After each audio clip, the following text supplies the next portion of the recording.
December 1945, northern Germany. The war was over, but one final chapter hadn't closed yet. Inside Hamelin prison, 5 gallows stood ready in the frozen yard. One of them was for her. Her name had already traveled across Europe, through courtrooms, through survivor testimonies, through the nightmares of thousands who'd lived to tell what she did. They called her the Hyena of Auschwitz. But to understand how she got here, we have to go back to the beginning. She was 22 years old, blonde, blue-eyed, calm, and she had just been sentenced to death for crimes so savage, even hardened soldiers couldn't look away. This is the story they don't teach in school. Irma Grese was born on October 7th, 1923. A small village, a cold house, a father ruled by ideology, not affection. When she was 13, her mother took her own life. The family never spoke of it. That silence would shape everything. She failed out of school at 15. A nursing program rejected her. Farm work led nowhere. By 18, Irma Grese had nothing, no direction, no future, no one who seemed to care. And then, she found a system that would take her without question. In 1942, she volunteered for the SS Women's Auxiliary. They accepted her immediately. Here, obedience was the only currency that mattered, and she had plenty of it. Her first posting was Ravensbrück, Germany's largest women's concentration camp. This is where something inside her changed. She learned how fear replaces reason, how cruelty becomes routine, how compassion, if you ever had it, can simply be trained away. She was efficient, unquestioning, unmoved. Her superiors noticed. In 1943, she was transferred to Auschwitz, the largest killing center in history, and she was about to become one of its most feared faces. Survivors described her in chilling detail, decades later, their voices still shaking. She wore polished boots. She carried a braided whip, a pistol at her hip. She moved through the camp like she owned every soul inside it. She beat prisoners for the smallest things, a wrong step, a moment of eye contact, a delayed response. She used dogs, trained to attack women too weak to stand. Those who collapsed were sometimes torn apart where they fell. But what made her truly terrifying wasn't just the violence. It was the unpredictability. One moment, she might walk past you. The next, she might destroy you, for no reason at all. There was no pattern to follow, no way to stay safe. That was the point. And then there were the selections. She would stand at the lines of incoming prisoners, thousands at a time, and point. Left, right, left, right. Left meant you lived. Right meant the gas chambers. One survivor later said she smiled when people cried, as if their fear was something she enjoyed.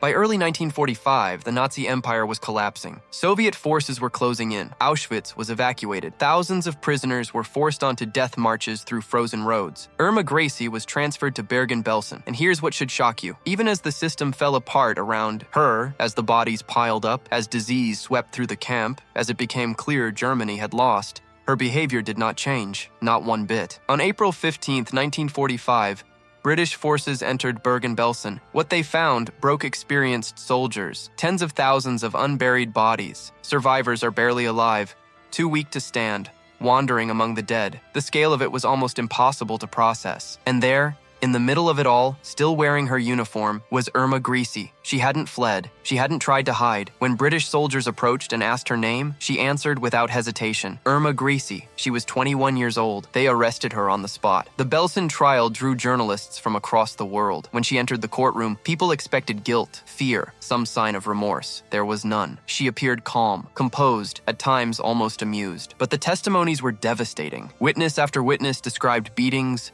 selections, murders. One woman spoke of watching a prisoner being beaten to death. Another described being whipped until she lost consciousness. When asked to explain herself, Irma Grese said only this: "I had my orders. It was my duty." On November 17, 1945, the verdict came: guilty, death by hanging. At 22, she became one of the youngest individuals ever executed for war crimes. December 13, 1945, just before 10 in the morning, her cell door opened. She walked out calmly, hands bound behind her back, steps steady, no hesitation. The executioner later recalled that she showed no fear. The rope was placed around her neck, a hood was lowered over her face, and then she spoke her final word. Schnell, hurry. The trap door opened, and it was over. Outside, there was no celebration, no cheering, just silence. She was buried in an unmarked grave, no name, no memorial. In the decades that followed, historians and psychologists tried to understand her. Some pointed to her broken childhood. Some blamed the machinery of the Nazi state. But many reached a harder conclusion. She wasn't forced. She chose this path. She followed it completely, and she felt no shame for it until the very end. Irma Grese believed she had done her duty. History remembers her differently, because evil doesn't always arrive the way we expect. Sometimes it looks ordinary. Sometimes it walks calmly toward you. Sometimes it says hurry and feels nothing at all. History does not forget. It only waits to be told again.